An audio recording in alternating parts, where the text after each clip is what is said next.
درود بینندگانی عزیز، برنامه اطلاعاتی امروز را آغاز می‌نماییم. با شما در استودیو من ملوین منظرова هستم. اینک توجه نمایید به سرخط مهمترین خبرهای روز. جمع آمد طرفداران مقصود ابراهیموف در استانبول.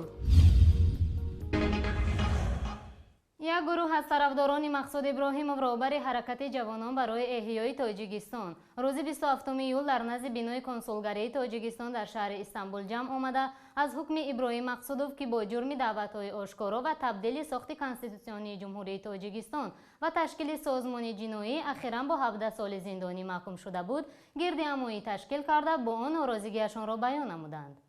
خبرنگاری ما با یک نفر فعالان این حرکت سهراب ظفر هم صحبت شده از هدف و نتیجه های این تظاهرات پرسان شد. سهراب ظفر در صحبت به همکارانمان ابراز داشت که سبب اساسی این گردهمایی پشت پنجره بدون اساس روانه کردن جوانان است، به خصوص مقصود ابراهیموف که به 17 سال زندانی محکوم شد. الهام عبدالرحمانوف کنسول تاجیکستان در استانبول در یک صحبت تلفنی با خبرنگاران گفت که گروه خرده در یک خیابان نزد کنسولگری تاجیکستان دیروز جمع آمدند، ولی برای این نمایندگی دیپلماتی طلب آنها معلوم نیست. چون نماینده سفارت ابراز داشت آنها نه شفاهی و نه خطی به ما مراجعت کردند و ما نمیدانیم که درخواست آنها چیست.